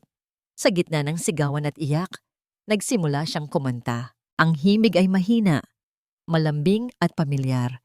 Ito ang oyayi na laging kinakanta ni Liraya para patulugin ang mga bata noong may bagyo. Sa ugoy ng duyan, sana'y di magmaliw, natigilan si Serena. Ang biglaang tunog ng musika sa gitna ng karahasan ay nakalilito. Tumingin si Mireya at Elian sa pinanggagalingan ng boses. "Mama Lira." Bulong ni Mireya. Dahan-dahang naglakad si Liraya palapit. Ang kanyang mga mata ay nakapako kay Serena, hindi sa kutsilyo. Ang kanyang mukha ay kalmado, parang tubig na payapa. "Serena," malambing na sabi ni Liraya, patuloy na naglalakad ng dahan-dahan. "Pagod na sila. Takot na sila. Ibigay mo na sila sa akin. Alam kong hindi mo gustong manakit. Takot ka lang. Huwag kang lalapit. Ikaw ang may kasalanan ng lahat ng ito." Sigaw ni Serena. Pero ang kanyang hawak sa kutsilyo ay lumuwag ng bahagya dahil sa pagkalito. "Walang may kasalanan," patuloy ni Liraya. Mas malapit na siya ngayon. "Ibigay mo na si Mireya. Tumingin ka sa akin. Ako ang kaaway mo, hindi sila." Nang makita ni Isandro na nalingat si Serena kay Liraya, nakakita siya ng pagkakataon. Sumugod siya. "No!" Sigaw ni Serena nang mapansin ang paggalaw ni Isandro. Itinarak niya ang kutsilyo, hindi kay Isandro, kundi pababa, kay Mireya. Pero mas mabilis si Liraya. Sa isang iglap, tumalon si Liraya at niyakap si Mireya at Elian. Tinatalikuran si Serena para saluhin ang anumang sasapitin. Hindi tumama ang kutsilyo, pero sa lakas ng tulak ni Serena, dahil sa gulat, tumalsik si Liraya at ang mga bata. Nayakap ni Liraya ang mga bata ng mahigpit para hindi sila tumama sa sahig. Pero ang kanyang sariling katawan ay walang proteksyon. Ang ulo ni Liraya ay bumangga ng malakas sa kanto ng solidong mahogany table sa gitna ng sala. Isang nakakabinging lagatok ang umalingaw-ngaw. Pagkatapos, katahimikan. Bumagsak si Liraya sa sahig, walang malay. Ang mga bata ay nasa ibabaw niya, ligtas at walang galos. Si Serena ay napaatras, nabitawan ng kutsilyo, ang mukha ay puno ng horror sa kanyang nagawa. "Liraya!" Ang sigaw ni Isandro ay parang hayop na nasugatan. Dahan-dahang gumapang ang pulang likido sa ilalim ng ulo ni Liraya, humahalo sa putik at tubig ulan sa makintab na sahig ng Villa Sole. Dumating ang mga pulis kasama si Doña Carmen. Agad nilang dinamba si Serena na tulala at hindi na nanlaban. Pero ang atensyon ni Isandro ay wala sa hustisya. Nakaluhod siya sa tabi ni Liraya, hawak ang duguan nitong ulo, habang si Elian at Mireya ay humahagulgol, niyugyog ang katawan ng babaeng nagsakripisyo ng buhay para sa kanila. Lira, gumising ka. Parang awa mo na. Bulong ni Isandro, ang kanyang mga luha ay pumapatak sa mukha ng babaeng huli na niyang napagtanto na mahalaga. Sa labas, tumigil ang kulog. Pero ang bagyo sa puso ni Isandro ay nagsisimula pa lang. Ang amoy ng ospital ay pinaghalong alkohol, matapang na panlinis ng sahig, at takot. Ito ang amoy na sumalubong kay Isandro habang nakaupo siya sa labas ng intensive care unit. Ang puting ilaw sa kisame ay masyadong maliwanag, masyadong masakit sa mata, tila isang spotlight na nakatutok sa kanyang mga kasalanan. Tiningnan ni Isandro ang kanyang mga kamay. May mga tuyong mantsa ng dugo sa kanyang kuko at sa laylayan ng kanyang mamahaling polo. Dugo ito ni Liraya. Ang dugong dumanak dahil sa kanyang pagkabulag. Ang dugong dumanak para iligtas ang mga anak na siya mismo bilang ama ay nabigong protektahan. Sa kanyang tabi, natutulog sina Elian at Mireya sa mahabang bangkong bakal. Magkayakap ang magkapatid. Ang kanilang mga mukha ay may bakas pa ng luha. Kahit sa pagtulog, hawak-hawak ni Elian ang laylayan ng damit ng kanyang kapatid. Dala ng trauma na baka may dumukot sa kanila muli. Lumapit si Doña Carmen. Ang tunog ng kanyang takong sa makintab na sahig ay bumasag sa katahimikan. Wala na ang tapang sa mukha ng matanda. Napalitan ito ng awa at pagkadismaya. Inabot niya kay Isandro ang isang lumang bag na gawa sa abaka. Gamit niya ito, mahinang sabi ni Doña Carmen. Naiwan niya sa restaurant noong tumakbo siya papunta sa inyo. Sa tingin ko, karapatan mong makita kung ano ang laman ni Anne. Nanginginig ang kamay ni Isandro habang tinatanggap ang bag. Binuksan niya ito. Walang alahas, walang mamahaling gadget. Ang laman lang ay isang rosaryo, isang pitaka na may lamang barya, at isang lumang notebook na punit-punit ang gilid. Kinuha ni Isandro ang notebook. Ang cover ay luma na, pero iningatan. Pagbukas niya, tumambad sa kanya ang sulat kamay ni Liraya. Malinis, bilog, at simple. Hindi ito listahan ng mga utang. Hindi ito diary ng galit. Ito ay isang resipe ng pagmamahal. Sa unang pahina, para kay Sir Isandro, ayaw niya ng masyadong maalat. Ang kape niya, dapat ay may kalahating kutsarang asukal lang para hindi sumakit ang ulo niya sa umaga. Kapag mainit ang ulo niya galing trabaho, lutuan siya ng sinigang na may puso ng saging. Napaluha si Isandro. Ang sinigang na may puso ng saging ay ang paborito niyang luto ng kanyang namayapang ina. Akala niya ay si Serena ang nakadiskubre ng lasang yon. Yun pala, si Liraya ang nasa likod ng lahat. Inilipat niya ang pahina. Para kay Elian, takot siya sa kulog. Lagyan ng langis ng eukalipto ang unan para kumalma. Kantahan siya ng ugoy ng duyan pero bagalan ng tempo. Para kay Mireya, bawal ang mani. Hinding-hindi pwede kahit amoy lang. Gusto niya na tinirintas ang buhok bago matulog. Ang bawat pahina ay puno ng detalye, mga maliliit na bagay na hindi napapansin ni Isandro dahil sa kanyang pagiging abala, pero kabisado ng puso ni Liraya. Sa huling pahina na may sulat, may petsa noong gabing pinalayas siya. Ang tinta ay medyo kumalat, marahil ay dahil sa pumatak na luha habang sinusulat ito. Mahal na Birhen, kayo na po ang bahala sa kanila. Wala po akong hiling para sa sarili ko. Kahit tawagin nila akong masama, basta't ligtas lang sina Elian at Mireya. At sana balang araw, mahanap ni Sir Isandro ang babaeng tunay na magmamahal sa kanya nang higit pa sa kaya kong ibigay. Isinara ni Isandro ang notebook at idinikit ito sa kanyang dibdib. Ang sakit ay pisikal. Parang may kamay na pumipiga sa kanyang puso. Ang babaeng itinaboy niya sa ulan, ang babaeng hinayaan niyang insultuhin ni Serena, ay siya palang nagdadasal para sa kanyang kaligayahan kahit sa gitna ng sarili nitong pagdurusa. Ang tanga ko, bulong ni Isandro. Ang boses ay basag na basag.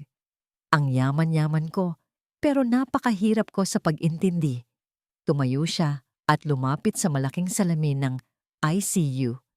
Sa loob, nakahiga si Liraya. Napakaraming tubo ang nakakabit sa kanyang katawan.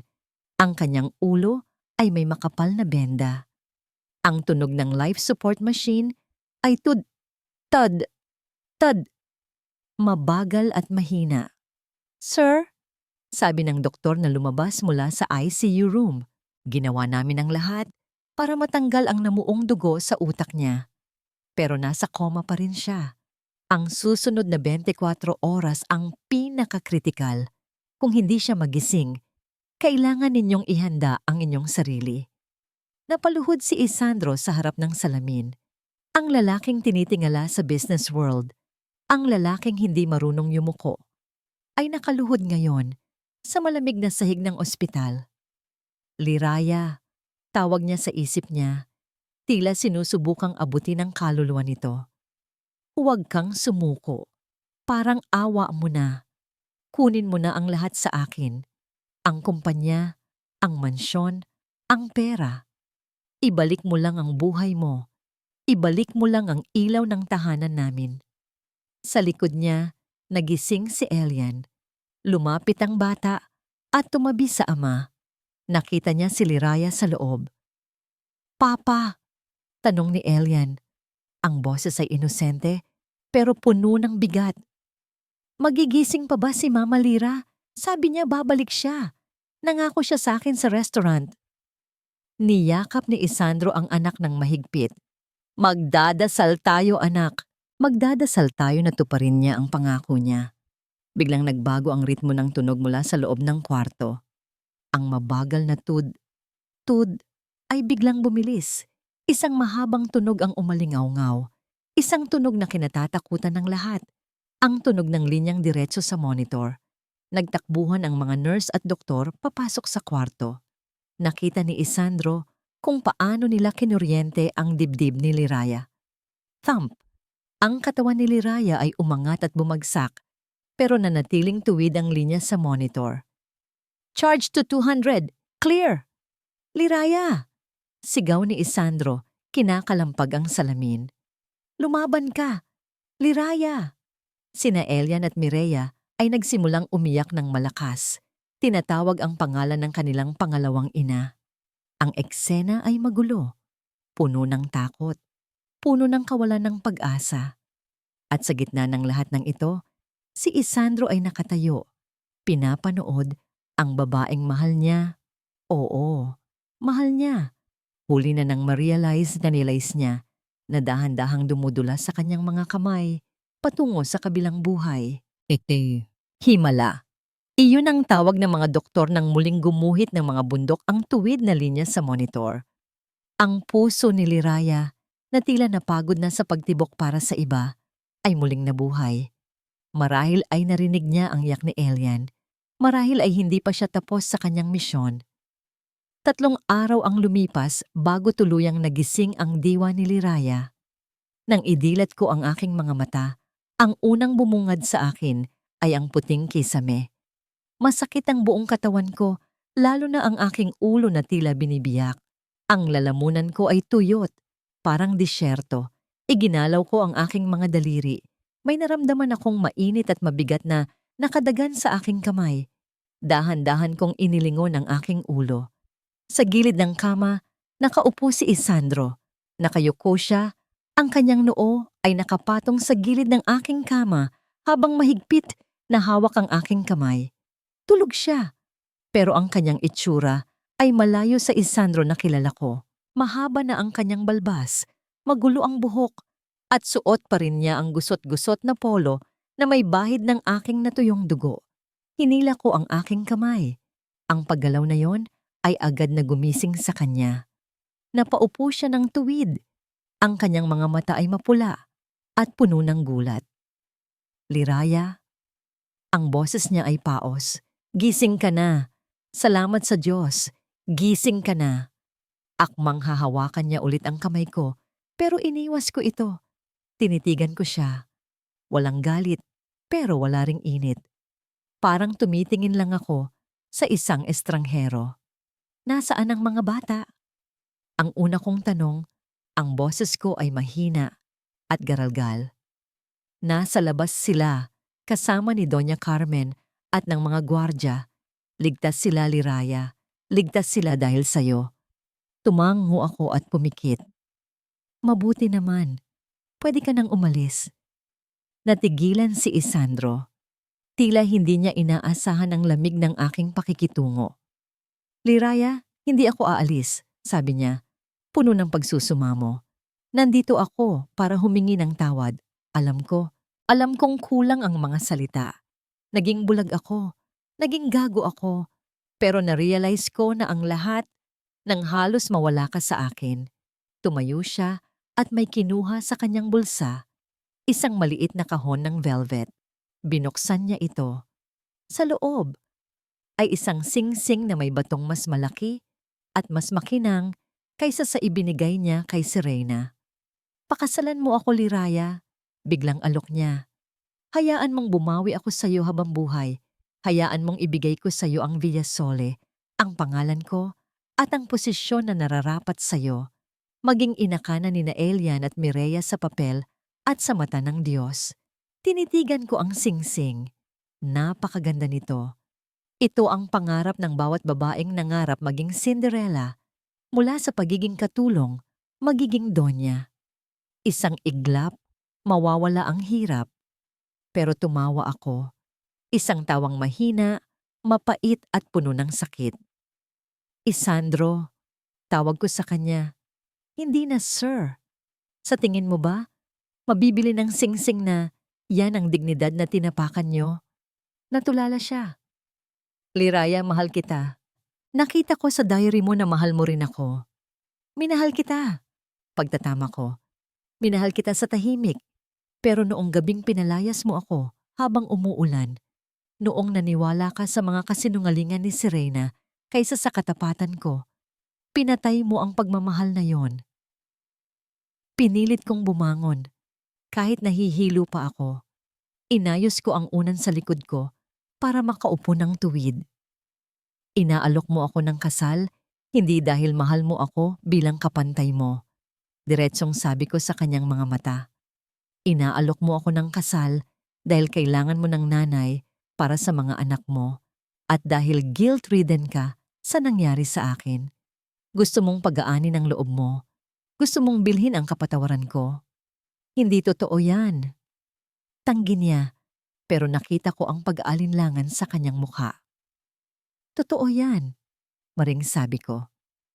Isandro, noong umalis ako sa Villasole, doon ko lang nahanap ang sarili ko. Nalaman ko na kaya kong tumayo sa sarili kong paa, na hindi ko kailangan ng mayamang asawa para magkaroon ng halaga. Ako si Chef Lira, may sarili akong pangarap. Isinara ko ang palad niya na may hawak ng singsing. Itago mo yan. Hindi ko kailangan ng awa mo. At lalong hindi ko kailangan ng apelyido mo para maging buo. Bumukas ang pinto at pumasok sina Elian at Mireya. Nang makita nila akong gising, tumakbo sila at yumakap sa akin ng mahigpit, umiiyak sa tuwa. Mama Lira, gising ka na! Iyak ni Elian, niyakap ko sila. Ito ang totoo. Ang pagmamahal ng mga bata. Tumingin ako kay Isandro sa ibabaw ng mga ulo ng kanyang mga anak. Mahal ko ang mga anak mo, Isandro. Handa akong alagaan sila, pero hindi bilang asawa mo at hindi sa loob ng bahay mo. Anong ibig mong sabihin? Tanong ni Isandro, nalilito. Babalik ako sa Lira's kitchen. Desisyon ko. Kung gusto ng mga bata na makita ako, pwede silang bumisita. Pero hindi na ako babalik sa Villa Sol. Ang bahay na yon ay puno ng multo ng masasakit na alaala. Pero, paano ako? Tanong niya, parang batang nawawala. Paano tayo? Ngumiti ako ng malungkot. Walang tayo, Isandro. Ikaw ay si Mr. Monteluna, ang bilyonaryo. Ako ay si Liraya, ang kusinera. Kung gusto mong magkaroon ng puwang sa buhay ko, huwag mong gamitin ang pera mo. Huwag mong gamitin ang mga anak mo. Itinuro ko ang pinto. Lumabas ka sa mundo mo. At subukan mong pumasok sa mundo ko nang walang dalang kayamanan. Doon natin malalaman kung may pag-asa pa. Yumuko si Isandro. Dahan-dahan niyang ibinulsa ang singsing. Naintindihan niya. Sa unang pagkakataon, naintindihan niya na hindi lahat ng bagay ay nadadaan sa shortcut. Lumapit siya at hinalikan ang noo ng mga bata. Tapos ay tumingin sa akin. Hihintayin ko ang araw na mapatawad mo ako. Sabi niya, kahit gaano katagal, kahit gaano kahirap. Tumalikod siya at naglakad palabas ng kwarto. Ang kanyang balikat ay nakabagsak, pero ang kanyang hakbang ay may bagong direksyon. Naiwan ako kasama ang mga bata. Masakit pa rin ang ulo ko, pero magaan na ang puso ko. Hindi dahil nakuha ko ang Prince Charming, kundi dahil nakuha ko ang respeto na matagal ko nang ipinagkait sa sarili ko. Ang pagbangon ay hindi ang paggising mula sa koma. Ang tunay na pagbangon ay ang pagsasabi ng hindi sa bagay na akala mo ay gusto mo dahil alam mong mas deserve mo ang higit pa. Lumipas ang isang buwan at ang Lira's Kitchen ay naging mas abala pa kaysa dati. Ang pila sa labas tuwing tanghalian ay umaabot hanggang kanto. Pero ang pinaka-pinag-uusapan ng mga suki ay hindi lamang ang aking kare-kare, kundi ang bagong empleyado na matiyagang naghuhugas ng pinggan sa likod. 12:00 ng tanghalian noon nang pumasok si Isandro. Wala na ang kanyang mamahaling Amerikana.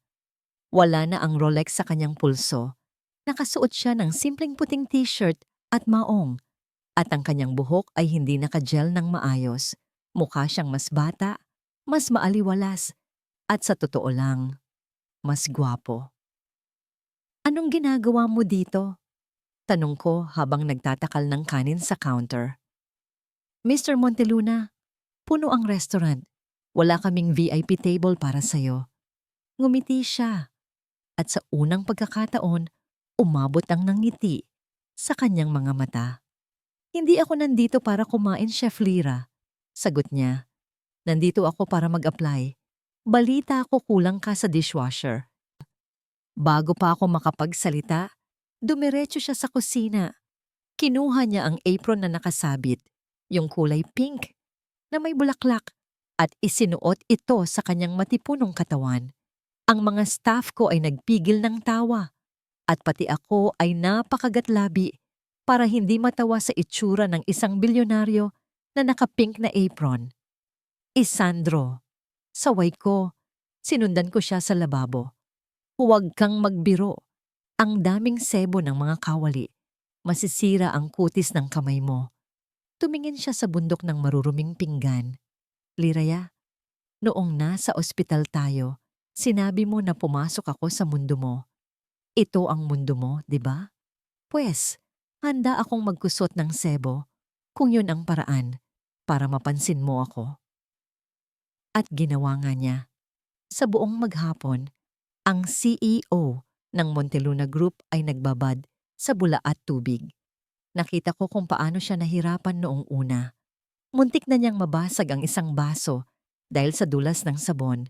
Nakita ko ang pawis na tumutulo sa kanyang noo dahil sira ang aircon sa kusina. Pero ni minsan, hindi siya nagreklamo. Ang mga customer ay nagbubulungan. Kinukuhanan siya ng litrato ng pasimple. Di ba si Mr. Monteluna yan? Yung mayaman na nasa balita? Grabe, ang sweet naman. Naghuhugas para sa nililigawan.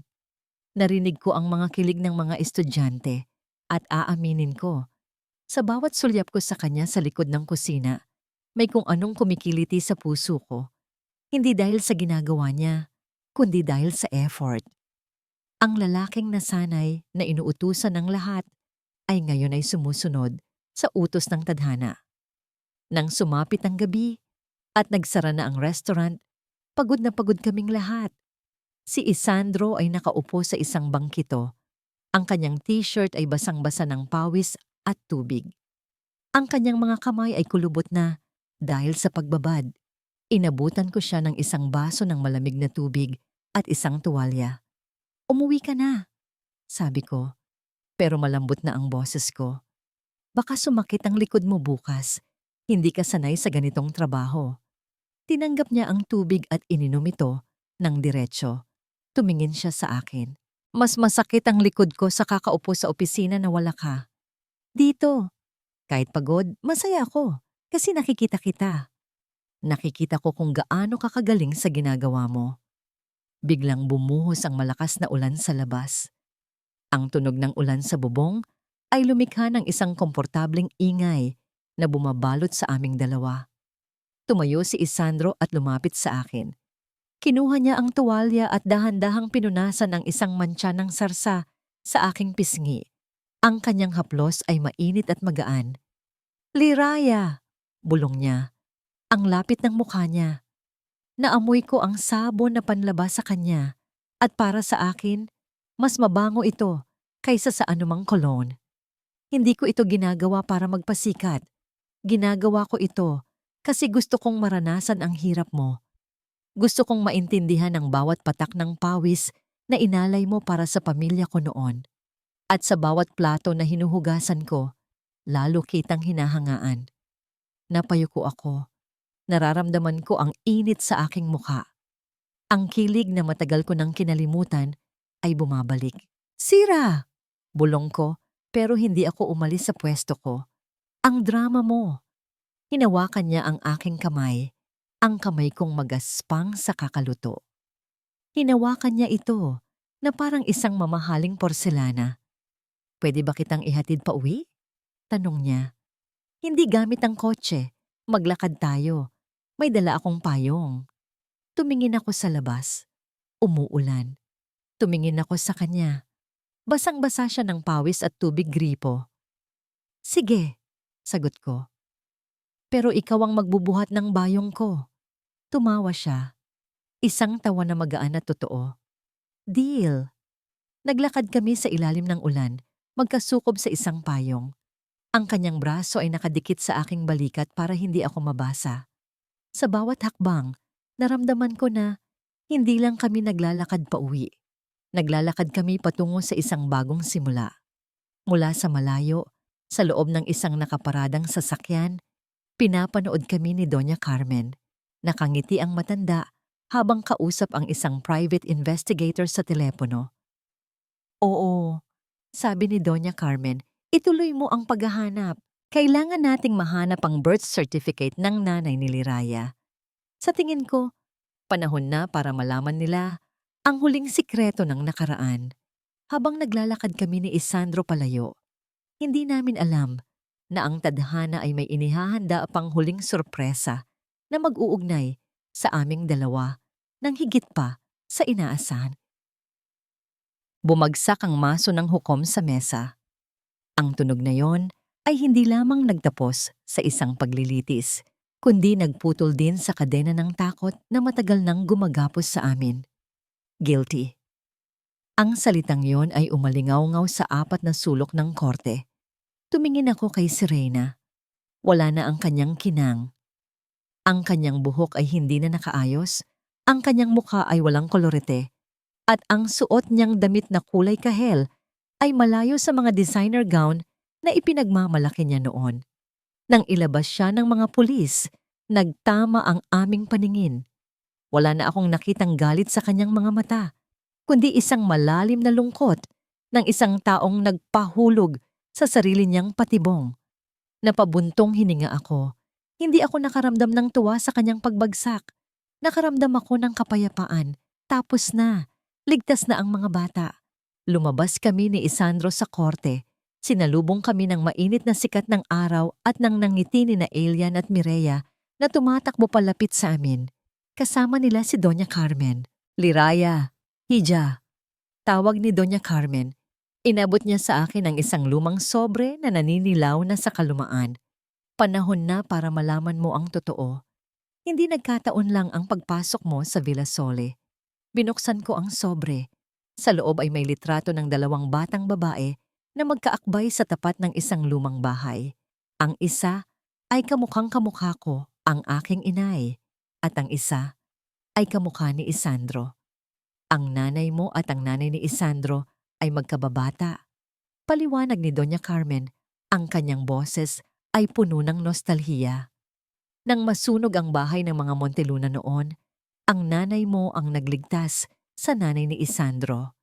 Utang ng pamilyang Monteluna ang buhay nila sa pamilya mo, Liraya.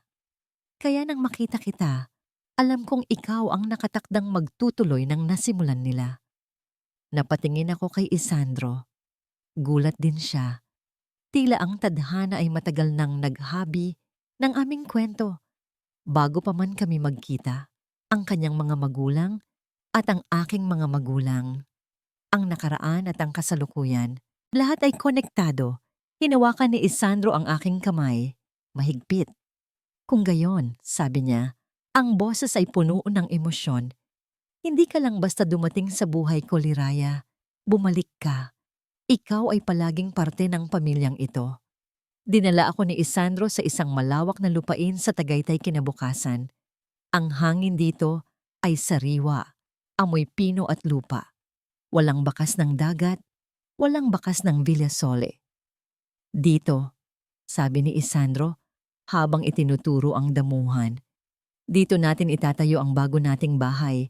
Walang mataas na pader, walang mga CCTV sa bawat sulok dahil wala tayong itatangong itatago. Maglalagay tayo ng malaking hardin para makapagtakbo sina Elian at Mireya. At ang kusina, humarap siya sa akin at ngumiti. Ang kusina, ang magiging puso ng bahay. Ikaw ang magdidisenyo. Malaki, maliwanag, at puno ng amoy ng pagmamahal. Lumuhod si Isandro sa damuhan. Hindi alintana ang dumi sa kanyang pantalon. Muli niyang inilabas ang singsing, ang parehong singsing na tinanggihan ko sa ospital. Liraya Manansala, simula niya, at sa pagkakataong ito, ang kanyang mga mata ay hindi na humihingi ng tawad, kundi nag-aalay ng kinabukasan. Hindi kita niyayayang tumira sa palasyo ko. Niyayaya kitang bumuo ng tahanan kasama ko. Tatanggapin mo ba ang isang lalaking dating bulag, pero ngayon ay nakakakita na dahil sa'yo? Tumingin ako sa kanya, tapos sa mga bata na naglalaro sa di kalayuan at sa lupaing pagtatayuan ng aming pangarap.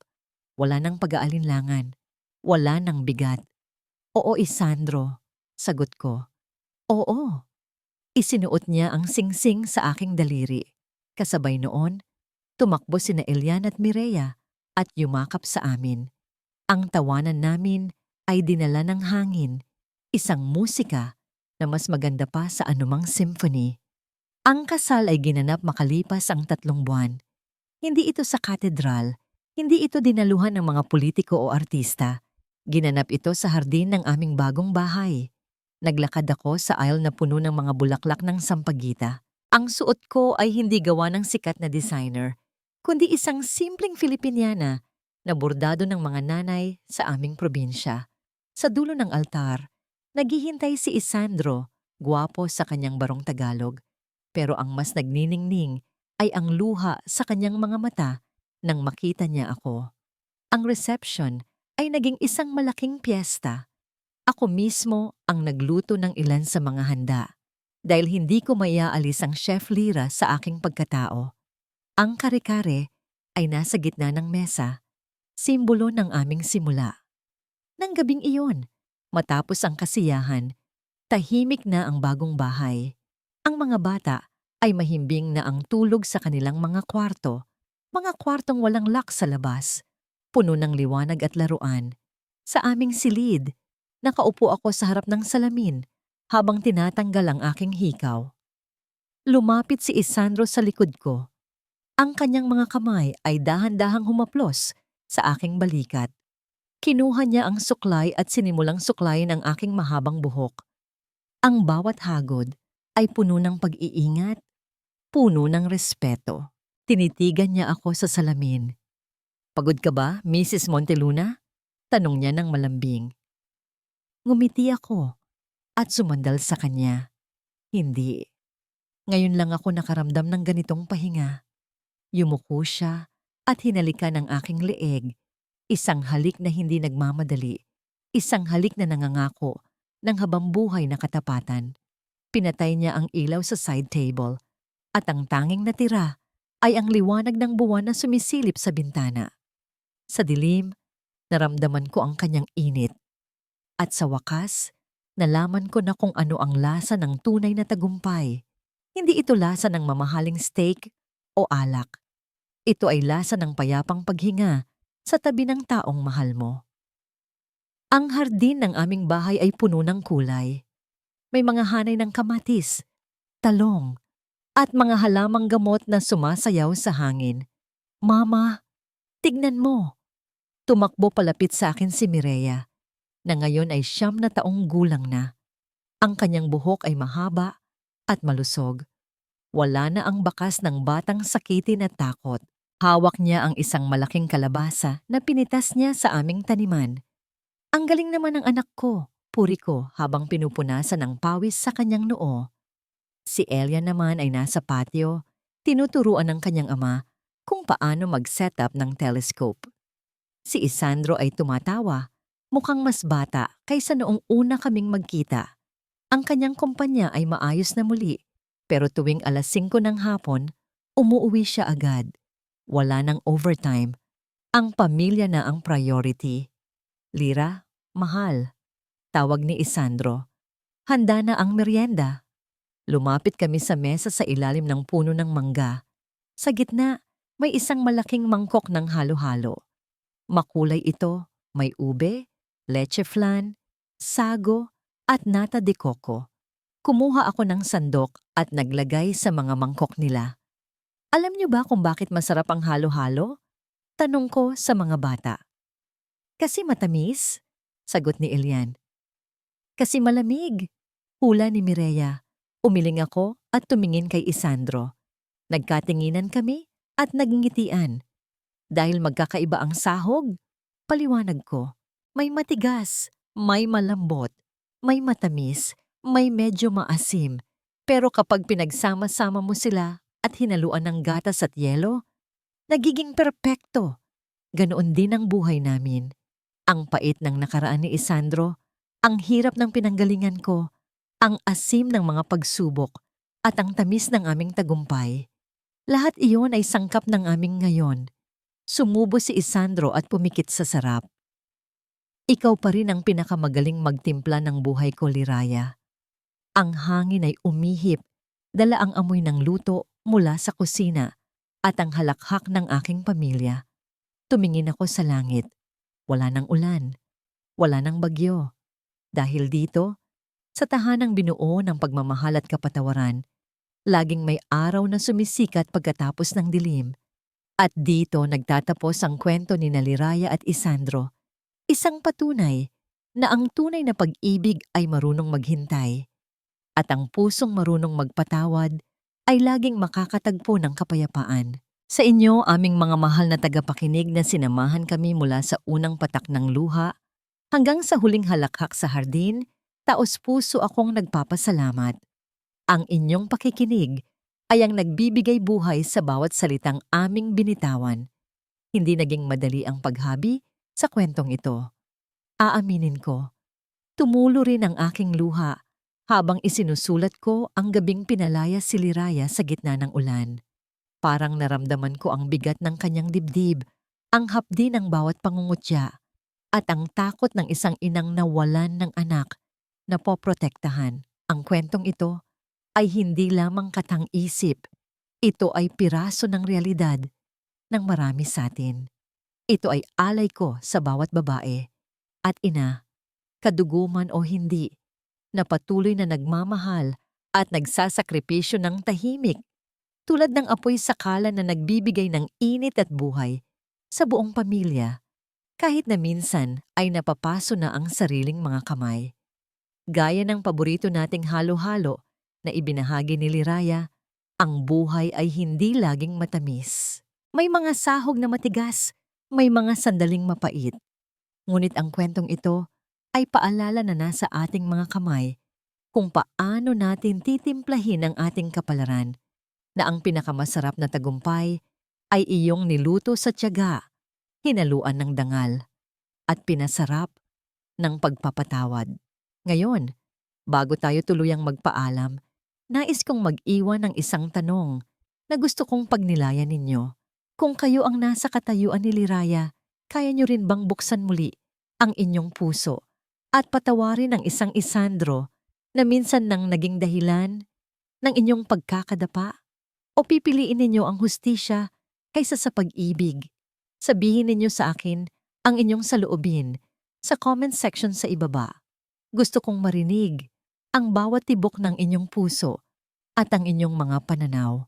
Kung naantig kayo, napaluha, o napangiti ng kwentong ito, huwag kalimutang i-like at i-share ang video na ito sa inyong mga kaibigan at pamilya para mas marami pang puso ang ating maabot at mapaghilom. Hanggang sa muli nating pagkikita sa susunod na kabanata ng buhay at pag-ibig. Maraming salamat po.